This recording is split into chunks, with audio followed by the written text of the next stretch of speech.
Nyi Roro Kidul, beautiful queen of southern seas. Who doesn't know Nyi Roro Kidul, the mystical queen who was legendary in Indonesia? But who is Nyi Roro Kidul really? What are the stories about her origin? And what makes her powerful on the southern coast of Java? Let's delve into her story and uncover all the mysteries surrounding Nyi Roro Kidul.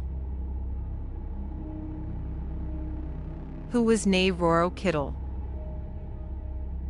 Nyi Roro Kidul is a figure in Javanese and Indonesian mythology known as the ruler of the southern seas.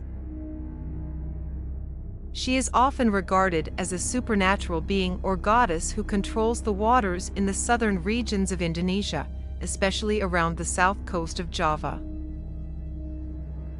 Nyi Roro Kidul has various versions of stories and legends, but in many tales, she is often depicted as a beautiful woman dressed in green.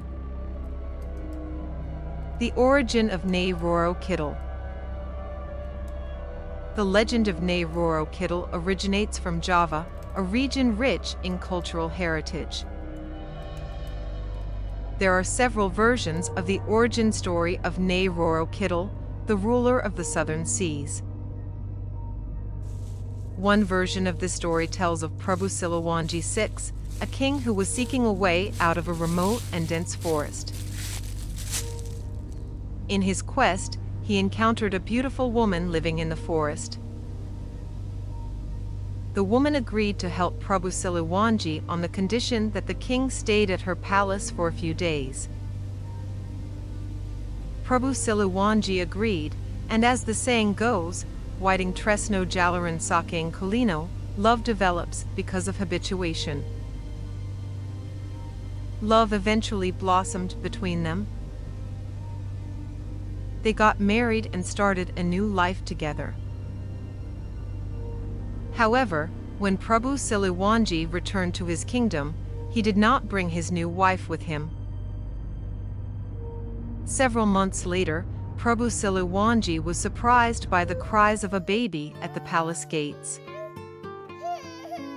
The baby was his daughter, and his mystical wife appeared, asking him to take good care of the child.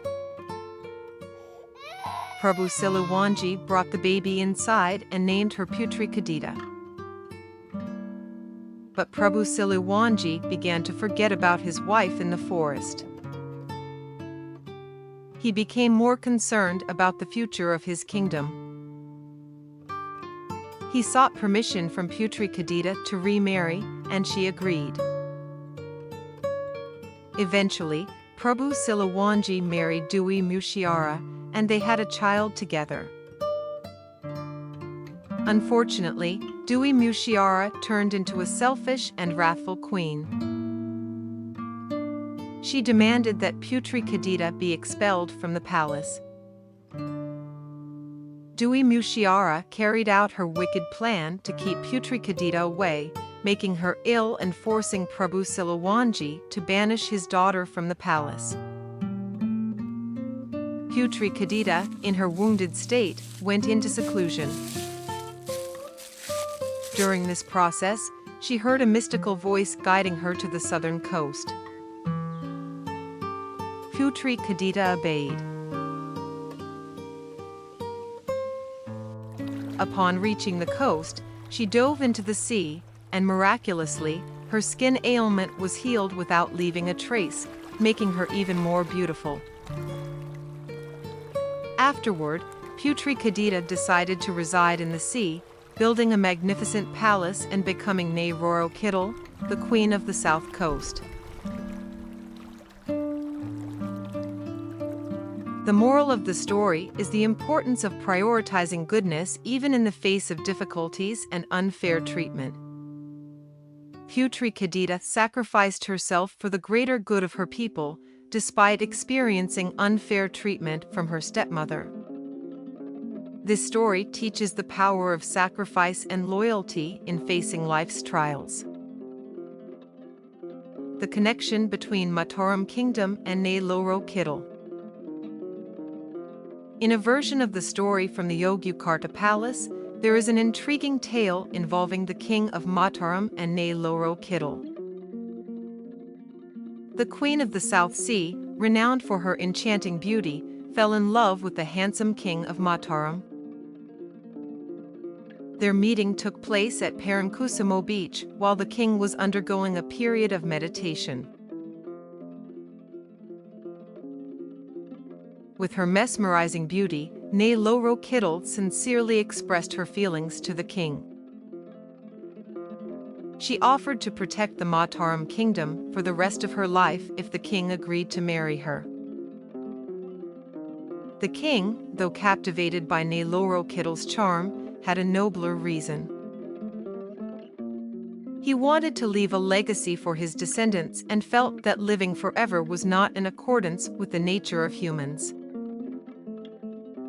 Wisely, the king declined the magical egg offered by Nyi Roro Kidul, which was said to grant eternal life. Instead, he gave the egg to a loyal courtier. When the courtier consumed the egg, he transformed into a fearsome giant known as Kiai Sapu Jagat. This giant was assigned by the king to guard Mount Merapi. This story has become a respected legend in Yogyakarta society, with an annual celebration at Parangtritis Beach called Labuan. The purpose of this ceremony is to offer tribute to Nyi Roro Kidul, similar to how a husband provides for his wife. The offerings include food, designated special items, and the king's old clothing as a sign of appreciation. What makes Nyi Roro Kidul powerful on the south coast of Java? Nyi Roro Kidul is considered to have power on the southern coast of Java in Javanese mythology and folklore due to her significant role in the beliefs and traditional culture of the Javanese people. Several factors contribute to Nyi Roro Kidul's authority on the southern coast of Java. Mystical beliefs. Nyi Roro Kidul is often regarded as a supernatural being or goddess with mystical powers related to the sea. This belief has become an integral part of the culture and beliefs of coastal Javanese communities. Protector of fishermen, Nyi Roro Kidul is often seen as the protector of fishermen and sailors in the waters off the southern coast of Java. People believe that by making offerings to Nyi Roro Kidul, they will be protected from the perils of the sea, and their journeys will be safe.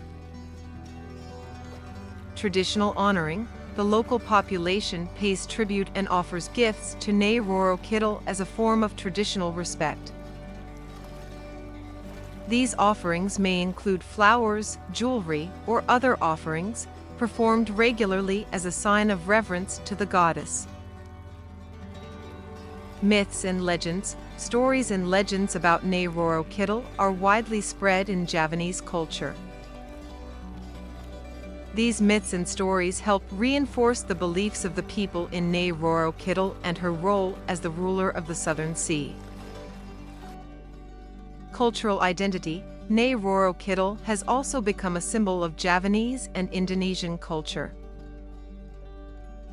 Her presence is important in preserving traditions, values, and inherited beliefs. While Nyi Roro Kidul may not be recognized in official religion, her presence holds a strong place in the spiritual and cultural life of Javanese society, and she is respected as a powerful entity governing the waters of southern Java and the lives of coastal communities. At the depths of the Southern Ocean, Nyi Roro Kidul's secrets remain hidden in the Sea of Mysteries. When and where she appears will be unveiled in the next episode. Which celebrities have claimed to have met her? Why is Nyi Roro Kidul considered a mystical queen, and why do most Indonesians strongly believe in her existence?